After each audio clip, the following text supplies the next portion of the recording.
experiencing some very cold weather, so keep people in your prayers. We've got a few things on the agenda, mostly budget overview, and then a discussion with the State School of the Deaf.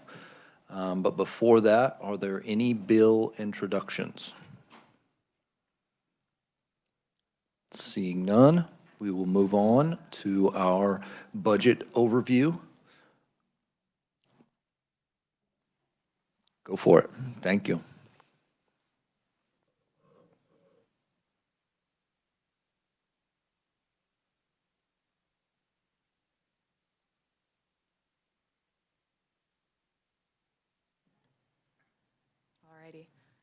Hello, Chair and Committee. I am Amanda Prosser. I am your fiscal analyst with Legislative Research.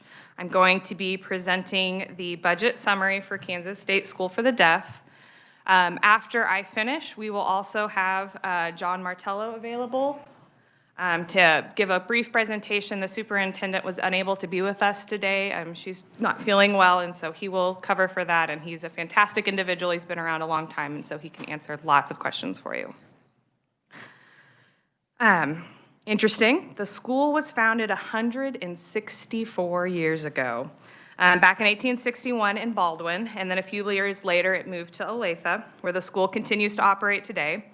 Interesting to know, the Roth Administration and Dorm Building, it is still standing today, and it was constructed over 90 years ago, and it's still being used by students. Today, the school estimates about 800 students across the state receive services. They also have an enrollment of approximately 150 students on campus, and they've assessed over 200 children last year through their language assessment program. On the front page in front of you, we have the budget summary that's produced by Legislative Research, and it is a little bit different this year. The top table provides a summary of the school's budget, including actuals for last year, the agency's revised request when they submitted their budget in September of last year, and then the agency's request for fiscal year 26. You will also see what is titled as the Legislative Budget Committee recommendations for 25 and 26. This is the special joint committee that met over the interim to hear budgets and provide recommendations for a budget bill that was ultimately introduced by Chairman Waymaster and is titled House Bill 2007.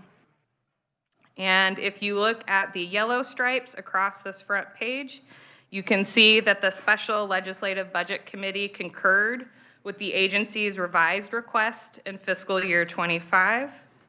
And then that Special Legislative Budget Committee made recommendations to delete about $700,000 in capital improvement expenditures from the State Institution Building Fund.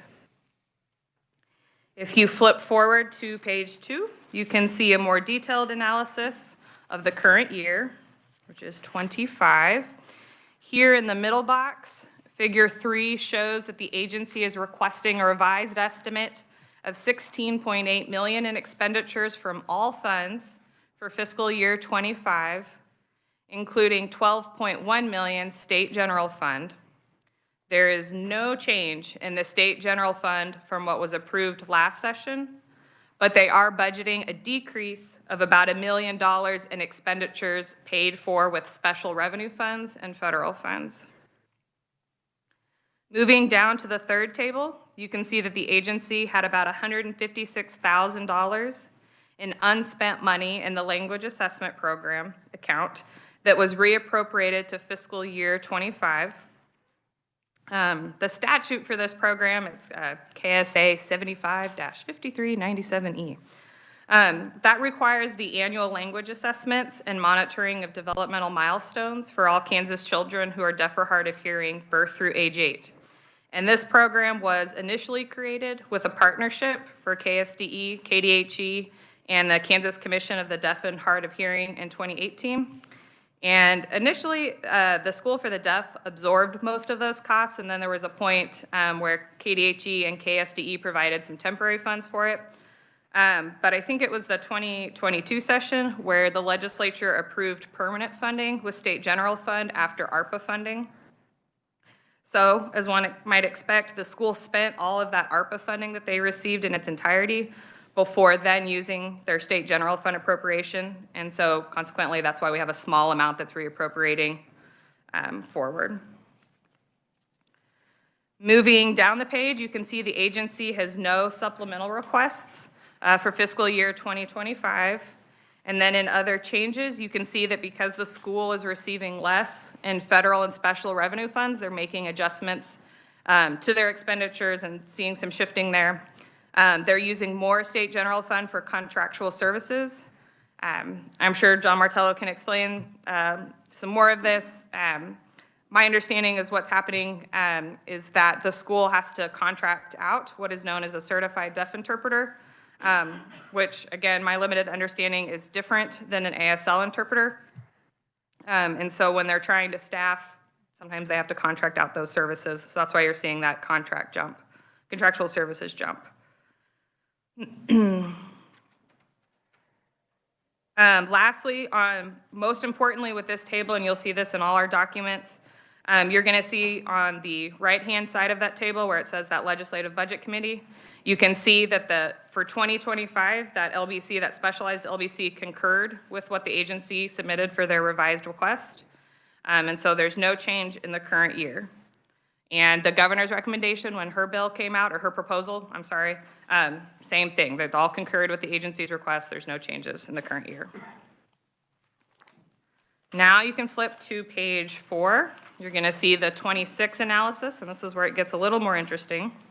Here you can see the agency is requesting $17.8 million in 2026, including just under $766,000 in capital improvement enhancements that are paid for with the state institution building fund dollars. The bottom table, items 6 through 8, that's just a continuation of what I described happening in 25. It's reflecting the shift from the books, going to contracted services for those certified interpreters. And then that small FTE decrease was just the school's HR removing some unfunded vacant positions. And so they're just getting that off the books. In this year, you can see that the agency items 1 through 5, they had 5 enhancement requests for those capital improvement projects. And all of those projects are described kind of in the subsequent paragraphs. The dashes in the table are showing you that the Legislative Budget Committee did not recommend those. That came because in the interim when they were meeting, there was a motion to remove all or the majority of, I don't know if I could be wrong, all supplementals and enhancements. And so it was just a blanket motion that was made for all agencies with the idea that through this budget committee process, agencies would be coming back and could reiterate why they need a particular enhancement. So in House Bill 2007, those capital improvement expenditures are not in there. I should note though, so while the agency has not presented to Joint Committee on State Building Construction yet this year, they did present last year. When they presented last year, items 2 and 3 and those enhancement requests, so the utility tunnel repairs and then abating the hazardous material, those were recommended by the Joint Committee on State Building Construction. The way the budget process worked is that the school came back and just said, yes, we do need this money again, please give it to us. And so that's why you're seeing it here as an enhancement request, even though the state building construction did give their approval for it. And I will point out, so in the governor's proposal, when it came out, it did differ here. In the governor's proposal, she did recommend funding items 2 through 5 in that list. She did not recommend the base increase on the rehab and repair budget. And with that, I'm happy to stand for any questions you may have for me. Okay, committee. Any questions? And please dive in and let's use this as a learning experience. Ask some questions to make sure you're following the numbers. There's a lot of numbers here. Even just any clarifying questions are welcome.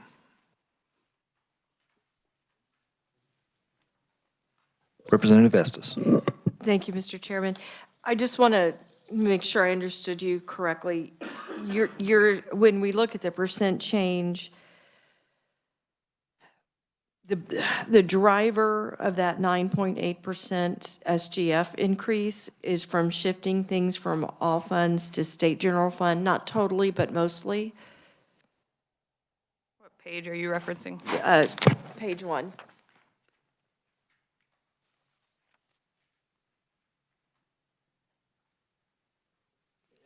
Here in your chart at the top. Yes, sorry. So that, Chair, that is the percent increase over actuals of the previous year. Right, and my question is part of that attributable to moving some of the expenses from all funds to SGF? Chair, no, that increase would be based on what the legislature approved last year, that particular increase. Thank So you. last year, I don't know if I have that handy. I don't think I brought it with me.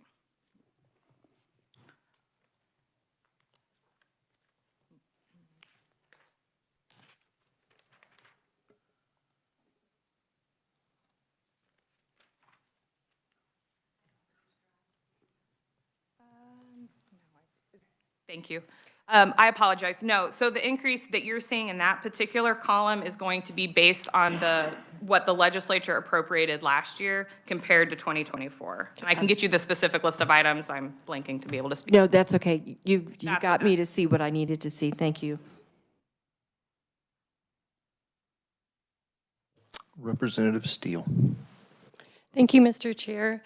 Thank you for presenting. I think the gentleman behind you might be able to answer a couple questions. On page 4 of the document, you talk about replacing failing equipment for rehab and repair. Is that is that daily equipment that students are needing? Is this stuff in the cafeteria? I was curious about that. And then reading, I am new to this committee, and so just going through the history of your things, how the abatement on page 5 of the hazardous materials, is this something that's just been a ongoing, or is this something, oh man, if we had $300,000, we could have this done? I'm just curious on what the actual issues are.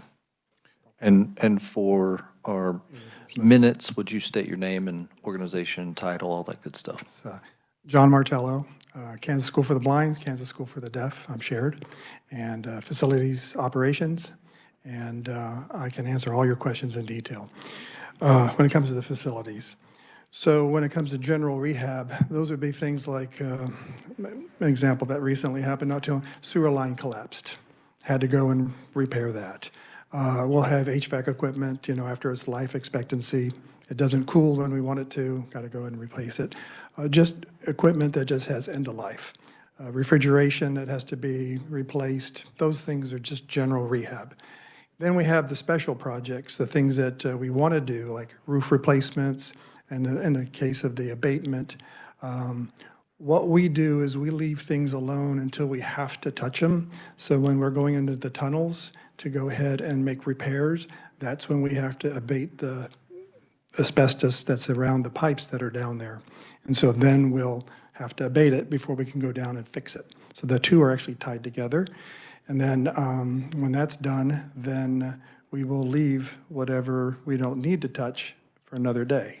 Because if you want to go and make the whole place lead-free and asbestos-free, that would be cost prohibitive. So we just do as we need to. Thank you. Thank you, Mr. Chair. Representative Owsley.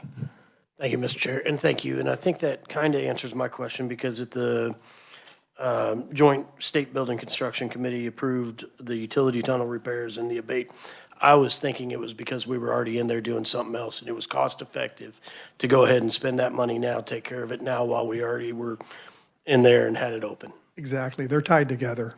everything I do is linked, and also you'll see tomorrow with the blind school, there'll be some themes like gas line services at the deaf school, gas line services at the blind school. The reason is there's synergy, and for me, it's only one person I'm shared, so I keep my focus into one trade, and then I do both campuses and I move on. So you'll see some. If I may, Mr. Chair. Yeah, I know Amanda needs to get to a meeting, so let's, maybe one last question for him, and then let's holler back at Amanda so she can get to her next appointment. She is double booked, like all of us know what the hell that feels. That is not fun. Quickly for Amanda, you said the governor recommended items 2, 3, 4, and 5, but not the rehab and repair base? Okay, thank you. Representative McDonald. I may not be asking this correctly, but, you know, to prepare for this, I looked at last year's budget and the documents that we got, and it pretty clearly listed the governor's proposals.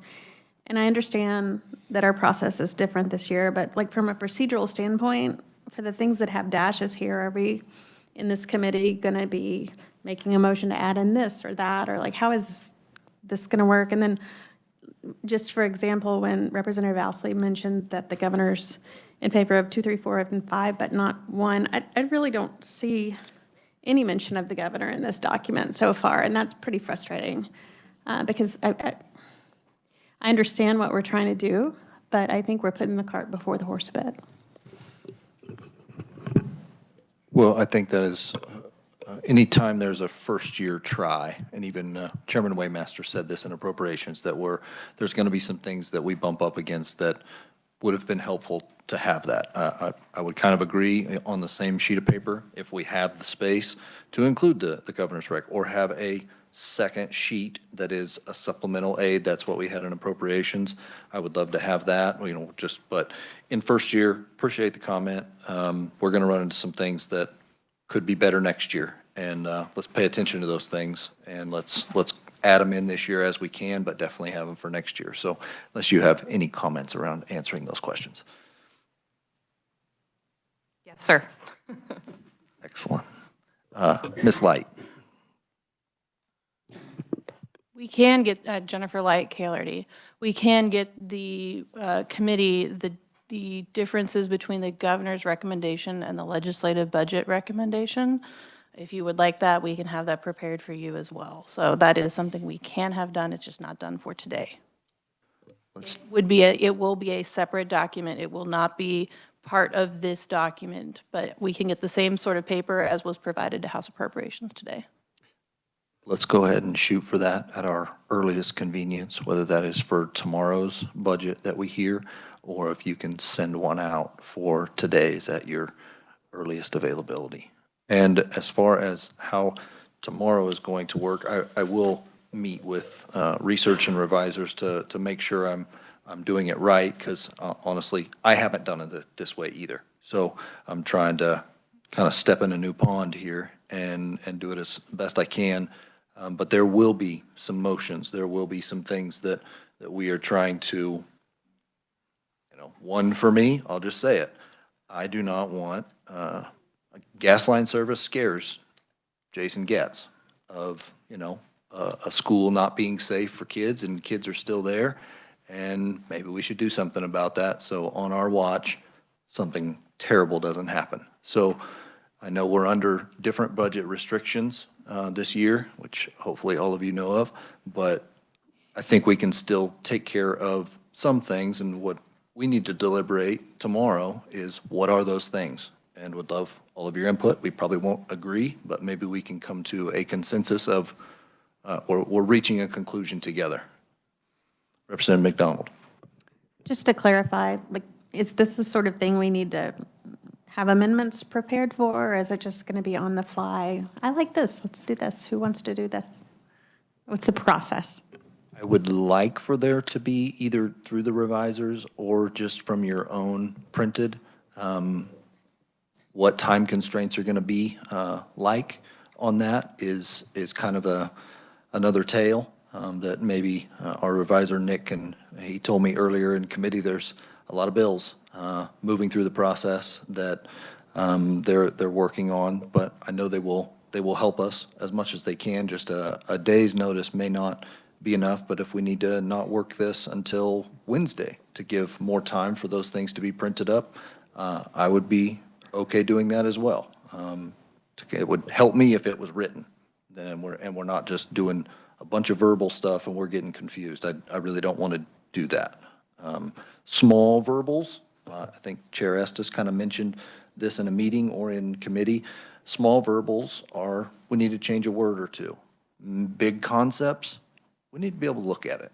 So I would appreciate if you are wanting to, run a motion, let's print it out, let's have some order to it, and if you need some help with that, I think our research and revisers would be glad to help as they can. Thank you, Mr. Chair. Other clarifying questions for Amanda, who did a great job explaining? Or can we do you have one more? Okay. All right. Thank you very much.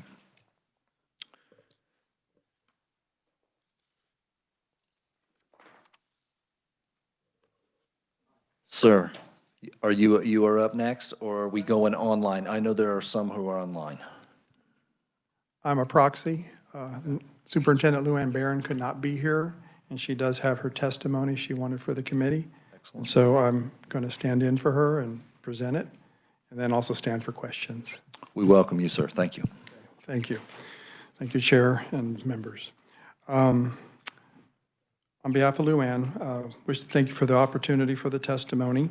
On behalf of the Kansas School for the Deaf and our community of 150 on-campus students and nearly 800 students statewide and their families and the educators that support them, Luann extends her heartfelt gratitude for the unwavering support this committee and the fellow legislators have extended over the last 160-some years. This has allowed us to provide a nurturing, inclusive environment for the deaf and hard of hearing, so that way the students can thrive.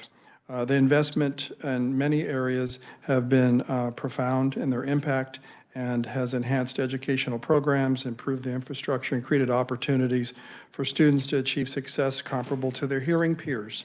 Your advocacy and actions have empowered in the fulfillment of the school's mission, and it's deeply grateful for it. There's two things that I want to touch upon that's in her testimony, and one is the funding enhancements that you were talking about a little while ago, the $765,648, and that's House Bill 207 that did not have the enhancements in. They're really important to us, which is the reason why I'm bringing it up again. And then there's also another Senate Bill 35 that's talking about getting rid of the funding source for our capital improvements, and that's the State Institutional Building Fund. That's also a concern of ours. So just trying to figure out how we're going to keep our funding going to keep sewer lines and refrigeration all going. So the things that we do have in front of us, though, is the inflation increase. That was the one the governor did not increase. That was a request for $55,648. The purpose behind that is just to make sure that we can keep up with the cost of inflation. That's the purpose behind it, nothing more.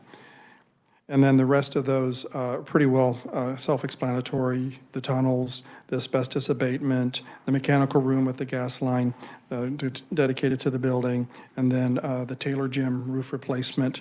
And I do want to make sure I make an important point. It's not just a roof, it's the drainage and the drainage away from the foundation. So when I deal with a building, I just don't deal with putting a new roof on. I look at about the downspouts and then how to get the water away from the foundation, because if you don't do that, you erode the foundation and you're creating another problem. So for me, it's a holistic approach. So that's why it's $350,000 for that line item. These projects are not merely improvements, but they're necessary for the health, safety, and sustainability of our facilities. By investing in these projects, you're not only protecting the physical environment of our schools, but also safeguarding the well-being of our students. The second item that Luann wanted to touch upon was the 7.5 budget reduction that's being proposed. And what does that mean? It's $926,318.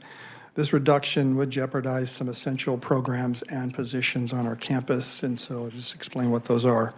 The first would be the elimination of an SRO, a school resource officer that we have on our campus, a social worker that provides critical supports to our students and families. The position was added in our FY24 budget. An audiologist. An audiologist is the person that does the hearing aids, cochlear implants, and all the supports for that. And it's indispensable for our students that have auditory needs. The cybersecurity initiative, we were granted money to help deal with, and it's actually come in really handy now that we found out Power School, which is one of the programs we use, has been hacked nationwide, and we're in the mix with that. And so we're doing things working with KISO and CETO and all the other alphabet soup, trying to make sure that we're doing exactly what the legislature is wanting us to do. And so that funding was given to us for that purpose. Then we have the 3 classroom teachers that would need to be found for the $323,000 that we need to find. And then parent support services, we would have to find $88,000 for that. So that would constitute the $926,000 approximately dollars we have to find for that type of cut. So those are what the cuts would do to us. These figures represent dedicated positions and essential to our programs. Beyond the immediate loss of personnel, these reductions pose a significant risk to our ability to maintain maintenance of effort. That's something you might be aware of, or if the cuts do happen, it's possible. But one of the things we've always been concerned with in Department of Ed has been in the past when there were cuts is to make sure the state doesn't fall below this threshold that is set in stone for the federal funds that come into the state for special education. It's maintenance of effort. And we just know that we fall into that equation. So just want to put that in front of you so you're aware of it. More importantly, reduction would directly impact the quality of services, critical areas such as language assessment. And language assessment really is knowledge access. Without language, you can't really gain the knowledge. And individualized academic supports, community outreach would definitely suffer, and the services that we provide students and their goals would be impaired. For example, reducing staff not only leads to larger class sizes, less individual attention for students, but also risks and compromise the quality of our education that we deliver and is required for us to maintain our school accreditation. We are a residential school, but we're like any other school, we're accredited. And it means fewer resources empower families and confidentially support the deaf and hard of hearing, and fewer opportunities for students to benefit from the specialized expertise and qualified staff that we have that provide the academic and personal growth to them.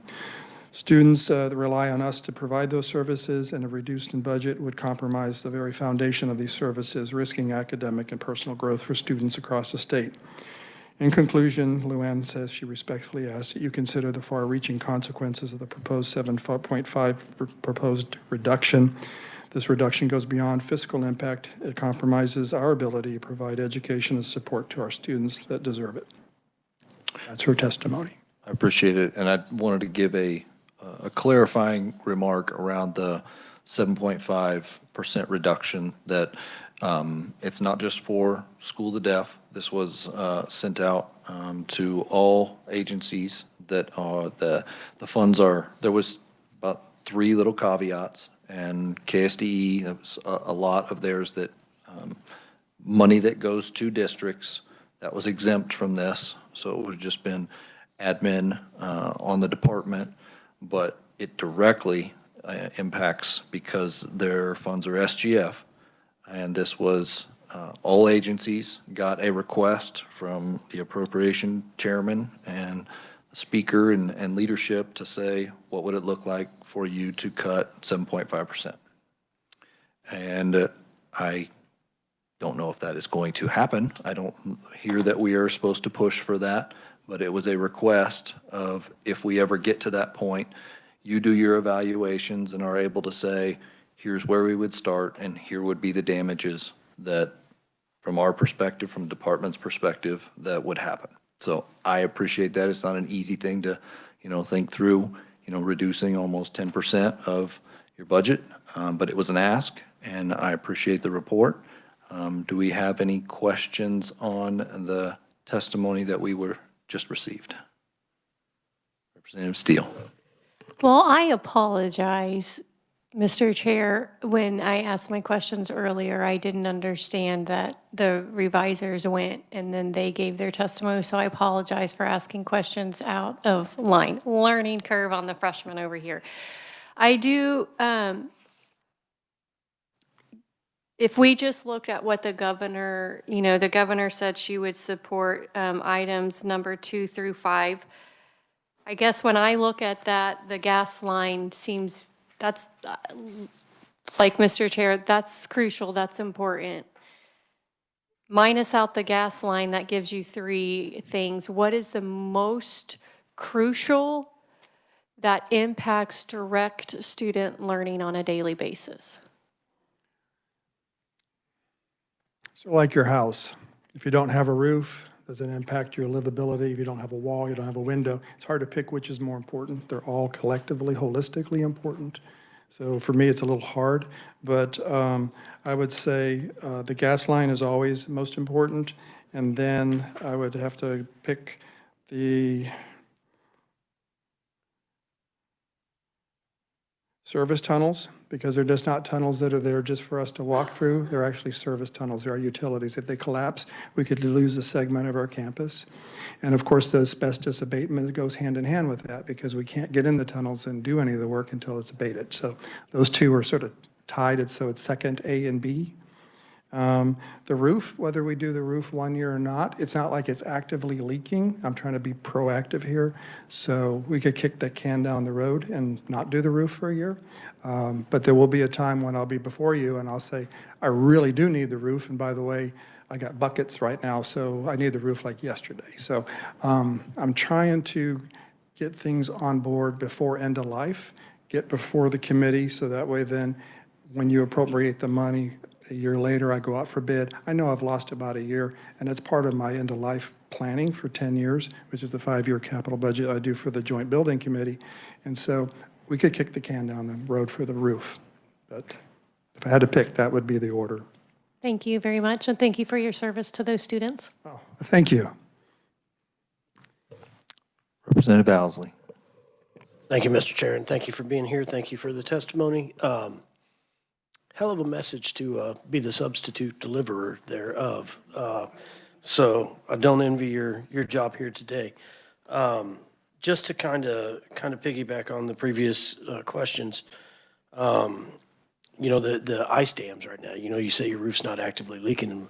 I'd say that on mine too, but it hasn't been defrosted in weeks, for all I know. And I'm waiting for the thaw to see, yes. Where the soft spots are going to be or the stain comes through. Yep.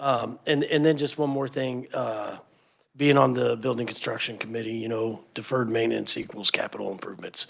You want to do it today when it's not an emergency situation and you can budget for it and plan for it, get the work done when you're not interfering students in the education, or do you want to do it when you do have buckets in there? And I think that was my 2 cents, Mr. Chairman. Thank you. Thank you.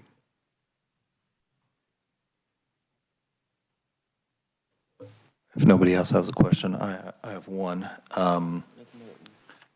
Representative McNorton, go for it. So could you tell us a little more about the gas line, I guess? Why does it need replaced? There isn't one right now. There isn't a gas line. The gas line we had there was condemned because it was leaking.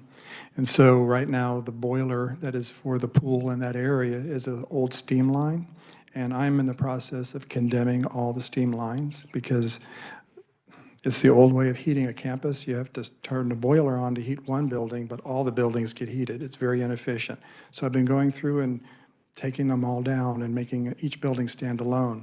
So in order for me to get that pool not to be on the steam line, then I need to put a gas line, the one that was condemned, get it, a new line run through to that area so I can get that back online. The steam line's important because I just had one of them rupture about Christmas break, and it did cost me $17,000 to have an emergency repair. That would have only cost me $9,000 had I been planned. But, it's Christmas break, and it was the middle of the night, and I had no steam to buildings, and the pipes are going to freeze. So bring in the Marines, let's do it. And I want to get it off the steam line. Okay, thank you. Representative Hill. Thank you, Mr. Chair. Thank you for the presentation. I had a little bit of a question. Are numbers of residents declining at the school, or why do you have what's the 5.8 FTE reduction there? No, the number of students is stable or increasing because of our services are going even in the chart that I think you may have shows that we're touching more lives and more kids. So the reverse is happening. On the FTE side, though, there were some FTEs, and this is not my area, so I'll have to defer to the business office and the superintendent for specifics. But my understanding is we were doing some house cleaning. We had some FTE that were showing on the books that just weren't being filled and it wasn't necessary, so we were actually trying to reflect reality. So there was housekeeping, cleaning them up. Appreciate that. And maybe an update too on cybersecurity. As I recall, last year, we ended up shoving that into another appropriation, statewide type thing. Is that an ongoing thing, or does that tend to be one-time deal and then it's taken care of? It's both. So the deaf school got the funding for an FTE, and the blind school got a one-time appropriation, but IT is shared between the two. So both will benefit from this long-term dedicated IT person, and the one-time consultants was, again, benefit for both schools also. But one-time consultant means just get up to speed where we need to be based on the reality of today, and then let's keep that ball going and not lose momentum. So it's a little bit of both. Do we have any other FTEs that aren't filled there now? I can't speak to that, but again, they were doing housekeeping, so that way we could reflect what really is. So I'll have to defer to the superintendent and get back with you on that if you wish. Representative Estes, you are next, sorry. It's a race. Can you, I love the word efficiencies because I think where you're trying to go pays for itself over time. What specific numbers can you give us that if you make the change to the gas line and get out of the steam lines and you're not heating buildings that are empty in the middle of the night when you need to heat a dorm, can you put some facts and figures towards us that would be very informative? I can, but I can't just pull it out right now, but I can get something to you. Yes. Sooner than later would be very helpful. Sure. And I see you giving the no signal. Are we thinking the same way? Yes. Well, I just wonder if delaying our vote out until Wednesday for process, and if you would want to kind of reconvene with your group tomorrow and see if there was an estimate for that you could submit to us, just send it through email, and we would be able to reference that when we're here on Wednesday, trying to make a decision on these I'll items. be totally candid with you. My operations efficiencies has been multi-year.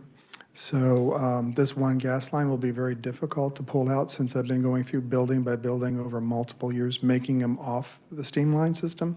So I'll have to give you an approximate based on what I can figure out what that one line will be. Thank you. Representative McNorton. So there'll be more expenses if you get rid of the steam line to put the gas in that building with the heat source in that building. So does that 200,000 include all that, or is that just to replace the gas line? That's the gas line, the infrastructure abatement, and getting everything up to code, so that way I can move a boiler into it. A boiler would be a future expense, but right now I just got to get it going. So, thank you.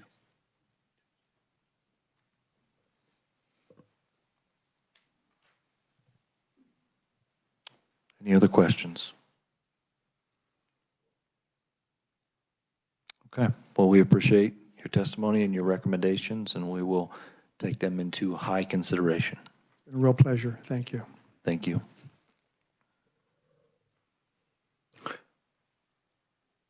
Do we have anyone online or any other conferees or anybody who wants to give testimony for the School of the Deaf? If not, that is our meeting for the day. I guess I would entertain one thing before I forget it. Your minutes.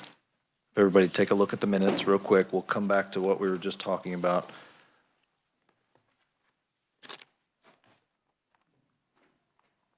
We need to vote to approve this draft of the minutes. Representative Johnson. Thank you, Mr. Chair. I move that we approve the minutes for the House for the Thursday, January 16th meeting as written. Do I have a second? Second. By Representative Poskins. I saw her first, sorry. All in favor, say aye. Aye. All opposed, no? All right, thank you. Minutes are approved. Rose, you did a great job on them. Yeah, absolutely. So, Mr. Chairman, real fast, regarding potential budget motions that you all will be making on this budget and forthcoming budgets, I'm going to check, this is new for me as well, this process. So I'm going to check with our other revisers who are staffing budget committees, how they're going to undertake this process. But what I'm seeing is that the Legislative Budget Committee oftentimes just did a kind of a blanket removal, necessitating the committee to go through some more motion work to add things back in or take things out. A lot of these motions that potentially may be coming to the committee are outlined in this document in front of you, and it's simply you're deleting an amount of money or adding an amount of money. I don't believe that's going to need any, I don't know what language I could present to somebody on a document to do that action. Now, I'll be happy to, if you want to include some specific proviso language or something of that nature along with your motion, I'll be happy to talk you through that and help you with some language there. But a lot of these motions of, for example, the gym roof, it would be adding $350,000 to the capital improvement budget, which I assume is would be within their rehabilitation and repair projects account. And so Jenny and KLRD have that all laid out in this document. So the motion are right there in front of you to be made. But again, I'm going to double check and see how we're kind of doing this across the board. But I think that might be the process to go, barring any kind of new proviso language if you want to establish some further requirements. I appreciate that simplification because I do think we could go off of this. And if there is other provisos, if you let me know, definitely work it up with the revisor's office. And I think that will make it cleaner to where we at least have the subject matter that we're adding or subtracting. And Representative Estes, did you have a comment? I had a question. Can I call the conferee back up? Because I think I forgot to ask him a couple of really important questions. Absolutely. I appreciate the indulgence, Chairman. You said you have to buy a boiler. One boiler or multiples? This particular location, it'll be a single boiler. It's going to be just doing one specific purpose. And can you give me a ballpark of what you think, not binding, but what you think you would have to pay for that? Worst case scenario, 70,000. That's the trades being included, pipe fitters and things. That's not the boiler. So that's the boiler and getting it installed. Okay, thank you very much. Thank you, Mr. Chairman. Representative Owsley. Just clarification. So that would be using the existing infrastructure within the building itself as far as distribution of heat to different rooms or areas, but it would be getting the new infrastructure, well, the new fuel supply to the building and then installing just the boiler unit for that. So you're not converting to forced hot air, you're not switching heating systems entirely, you're just putting in a mini split, so to speak, on a campus instead of having the one universal. So the thing that would be made obsolete is the heat exchanger that takes the steam heat and converts it to where it's hot water. So at that point, I don't need it. The boiler will just heat the water direct. And so that'd be more efficient. And that's how I abandoned the steam line. So yes. And more zone controlled heating, which is. No, I wouldn't be able to change any of that. That would just tie into the existing water structure that is heating everything through radiators and such. But you would have the capability of heating that building then alone without heating the entire campus. Like So, the run that goes from the main boiler across campus all the way to it can be abandoned, and I don't need to have the steam line maintained. thank you. Yes. Okay, as I hear it, and what I wanted to open it up to a little bit of discussion today, to kind of see if we're all tracking for when we come back either tomorrow or the next day to do our workup of this. Looking at 2, 3, possibly 4, well, 4 is kind of one of our highest priorities that I've heard, and then the possibly adding the language around 70,000 for a new boiler or in that range would be the other, to where we're not just going away from the gas line, we're actually fixing the problem. I mean, that's some of the interest that I hear, and I'd be willing to discuss that. If there is any want for that discussion. I think what I'm hearing is 2, 3, 4, and the possibility around the new boiler.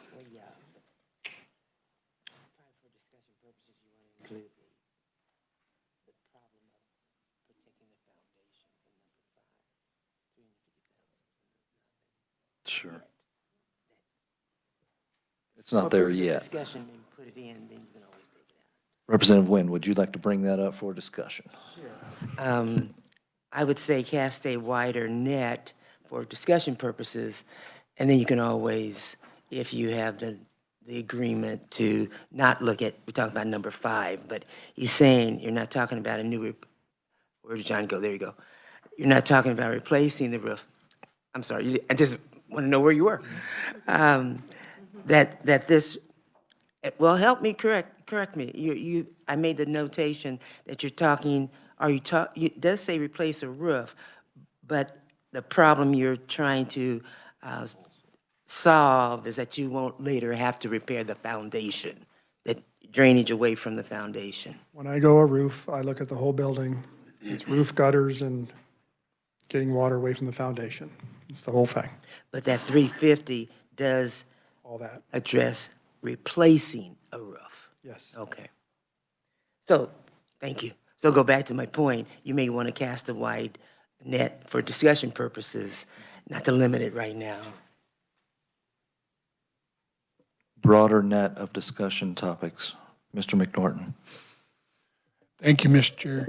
So in your opinion, when is this roof end of life, or what's your scheduled, must be this year, obviously you put it in a budget, but where is that on the end of life for what you think you know, is that another year, another 5 years, or? So everything's approximate. They tell you get 20-year roof, but really we keep things for 30, just the way it is. But at some point, when your sister roof starts failing and we start, fingers in the dike, that you're on borrowed time. I'm about a year or 2 away on this particular roof. Okay, thank you. Representative Hill. Go ahead. Go ahead. Representative Hill, you're up if you want to. Thank you, Mr. Chair. I had a little bit of a procedural question on the building committee had endorsed 2 of the upgrades. Why is that? I mean, what is the procedure that was gone through that the building committee looked at those and selected those 2 out? I don't know the rationale. I always just give my testimony and thankful whatever they agree to. I believe they gave me almost everything I had asked, though. So, I thought I understood earlier that 2 and 3 were, Amanda might have to speak to that. I can't, because I'm under the impression that the Joint Building Committee had given me everything. The governor's office did not give me the number 1, but the Joint Building Committee had. So that's the impression I left on December, whatever, when I gave the presentation to them. So I don't have a recollection of getting anything really less than what I had asked for. Okay. Except for when the governor's budget came out, it was number one item, the inflation one that was removed. But those are that's the only one I know that I have Okay. not been granted that I've requested. So I know it's news to me, sorry. Question I have then actually goes to somebody that isn't here, so. Yeah, I'm sorry. We'll get a follow-up from Yeah. Amanda on And that. I might be incorrect, but that's my memory. And I've got a couple ahead of you, but I think Representative Owsley was next. Thank you, Mr. Chair, and my memory doesn't serve me any better on the You were Building on that Construction Committee. right? A lot of the times, we do end up agreeing with the agency. If we did disagree, I don't recall why. I remembered the gas line, and I certainly remembered the tunnels, but nothing else. So we'll have staff verify that those were indeed the recommendations. And then, well, on the roof discussion, do you know if this is the first year you've come to the legislature with that request? Because, Yeah. okay. I've been before the legislature with lots of HVAC for the last several years, but then I was also using the Spark funding, the federal money. I've now coming to the end. In fact, this boiler for the pool area, and that's going to be probably the last, I'm hoping. And then roofs are the thing that I'm now going to focus on, just because I've been ignoring them for a while, because I could, but they're now starting to get my attention. So. Sure. And I know several roofs that have come through that committee have been a request for a year or two, and then all of a sudden, now, we need it now. And just to state the obvious, the projected trend for building construction materials, nothing's coming down, hence your number one request on so if we were to kick the can down the road, we can anticipate that boiler being more than, the 70,000. We can anticipate the roof being more, again, just to state the obvious. Thank you. Thank you for that. Representative McDonald. Thank you, Mr. Chair. I was going to kind of piggyback on Representative Owsley's comment about number one. In our home, we're having to replace our roof, and we had that done not 5 years ago, and it's gone up quite a bit. So it is a little shocking to me that inflation wouldn't be taken into account and prioritized. So I'm of the opinion that number one's equally as important as the others. I don't know if anyone else shares that view, but I just wanted to put that out there. Representative Estes. Thank you. How old is the roof? Predates me, and so I've been with the state for 30-some years. So it's about end of life beyond 30-some years. Older than 37, okay. 30, older than 30. Older than 30, okay. And when is the last time it was repaired? Let's see, the September. And how big of a repair was that? It was about a $1,000 repair to have some asphalt put into the membrane that had cracked. Okay, and did you explore alternatives to replacing the roof? What I will do is get away from the tar and gravel roofs that are already in place and go to this white membrane TPO, which would go in its place. I would get the mid-grade, so that way it has a thicker mill and it will last longer, especially if you walk on it. I don't want it to get tears from the first time a service person walks up on the roof. That would be around a 20 to 25-year lifespan, and that's what I would go to. And I'd go to it for several reasons. TPO is sort of the standard nowadays, and also it's white. It reflects heat, and so my heating costs in the summer will be less, versus right now it's a dark black rock. And based on information that you're given by manufacturers, can you give us a ballpark of what you might be able to save in heating cost each year with the TPO? That I do not know. It's never been a driver for me to pick a TPO because of the heat. I just know it's a side benefit. For me, it's about durability and ease of repair. With a TPO, if you have a tear, you can easily see it. And it's a Firestone product normally, and There's a lot of trades out there that you can go out for bid and get competitive repairs versus if you go with certain roofs, there's not many people that do them anymore, certain vintage. And so I'm just trying to keep up with the times. Thank you. You're welcome. Good discussion. You guys are putting me through the paces. This is nice, actually. Welcome to committee. Oh, yeah. You've done great. We got to do a little bit of building construction. And I'm sorry we do that to you, but. I know, it's but okay. It's Some fine. of us were in appropriations this morning, and we saw other chairs get asked these questions. So I think we are indirectly arming our chair with the best information possible to defend your. Glad to help, glad to Your help. request, so please don't feel like we're. Oh. Unfortunately, I will not be here tomorrow for the School for the Blind, so the superintendent, John Harding, will be on his own. So he won't be able to feel all the details that you're asking me on operations, but he's pretty knowledgeable. But just know I will not be here tomorrow. I have a medical procedure I have to go. We're glad you were here today. It helps us. I mean, just one thing that I'm trying to think about, want to, advertise it to the committee. I mean, there was a request put out to reduce by 7.5%. Not a demand, but a request to give feedback on that. And then everything cut by the Legislative Budget Committee to where it leaves it up to us to pick the most important things. So this deliberation is important and valuable to where, yes, then I can stand and defend, all right, we didn't do nothing. We did this because we thought it was the most impactful and the most important this year. And that roof, maybe next year, we'll see if it is this year. And I do agree with upgrading the technology that you're using for both the lasting results and the repairs on it are much easier. I'm a little bit of a construction trades guy, so You knew what I was talking about. I appreciate what you were saying. You were speaking truth. So thank you for your service to the students there. If I may, for the benefit of John Harding tomorrow, the gas line there is not that gas line is actually going under a school building right now, and that one is to be condemned, and a new one run under a parking lot. So just so you know that, in case tomorrow you have a question that can't be answered, that gas line really is even more important than this one. So.